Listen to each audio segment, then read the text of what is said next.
కర్నూలు జిల్లా కౌతాళం మండలంలో బీసీలు, ఎస్సీ, ఎస్టీ, మైనారిటీ వర్గాలు అంతా మంత్రాలయం టీడీపీ టికెట్ పాలకుర్తి తిక్కారెడ్డికే ఇవ్వాలంటూ తీర్మానం చేశారు. తామంతా కలిసి తిక్కారెడ్డిని గెలిపిస్తామంటూ, వేరే వారికి టికెట్ ఇస్తే తాము పనిచేయమంటూ కూడా కౌతాళం మండలంలోని అన్ని గ్రామాల టీడీపీ నాయకులు, కార్యకర్తలు సర్వసభ్య సమావేశంలో తీర్మానం చేశారు.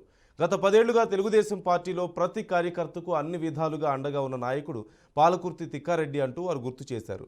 వైసీపీ ప్రభుత్వంలో వైఎస్ఆర్ నాయకులు చేస్తున్న దౌర్జన్యాలను ఎదుర్కొని ప్రతి కార్యకర్తకు భరోసా ఇస్తూ కార్యకర్తలకు కష్టం వచ్చినా నష్టం వచ్చినా అండగా నిలిచారంటూ వారు గుర్తు చేశారు.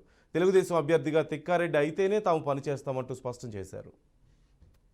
ఇంకోటి ఏదో కుయక్తితో ఓడిపోయింది కానీ ఆయన నిజంగా తిక్కారెడ్డిని ద్వేషించే వాళ్ళు 90% మన కాన్స్టిట్యూషన్లో ఎవరు లేరు. తిక్కారెడ్డి చేసింది ఒక గవర్నమెంట్ లేనప్పుడే తిక్కారెడ్డి మీరు మంత్రాలయం ప్రాపర్ మంత్రాలయం కానీ, లిఫ్ట్ ఇరిగేషన్స్ కానీ, డ్రైనేజ్ కానీ, తర్వాత రోడ్స్ కానీ, ఆయనకు గవర్నమెంట్ లేకున్నా మళ్ళీ కోసికి లిఫ్ట్ ఇరిగేషన్స్ కానీ ఏదే కానీ తాగునీటి సాగుత కార్యక్రమం లేదు. ఒకటి ఆయన మన తెలుగుదేశం పార్టీ ఉన్నప్పుడు ఇప్పుడే మీకు అందరికీ కనబడుతుంది, ఈ రివర్లో ప్రతి సంవత్సరం రివర్లో ఏదో రకమెంట్తోనో ఏదైతోనో నీళ్ళు ఇట్టిస్తుండే. ఆ రోజు ఈరోజు బట్టలు ఉతకాలంటే నీళ్ళు లేవు, ఆ పరిస్థితి ఉంది. తాగడానికి నీళ్ళు లేవు, బట్టలు ఉతకడానికి నీళ్ళు లేవు, అట్లా పరిస్థితి. అలా నాయకుడు ఆయన. ఆ నాయకుడికి ఫస్ట్ దఫాలోనే మాకు కన్ఫర్మ్ అవుతుంది, టికెట్ వస్తుంది అనుకున్నాం, కానీ రాలే.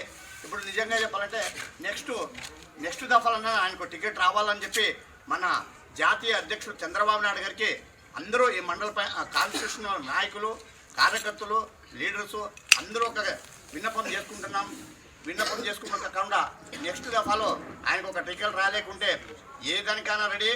మేము మన ఇంట్లో ఉంటాము కానీ పార్టీకి మారుతాం. అందరూ ఇక్కడ వచ్చిన వాళ్ళంతా ప్రెసిడెంట్లు కానీ, ఉప సర్పంచులు కానీ, జెడ్పీటీసీ కానీ, ఎంపీటీసీ కానీ, కస్టర్స్ కానీ, జిల్లా కార్యకర్తలు కానీ, జిల్లా కోఆర్డినేటర్ కానీ అందరూ మూకుముడిగా రాజీనామా చేస్తామని చెప్పి ఈ ఒక సభాముఖంగా నేను చెప్తున్నాను.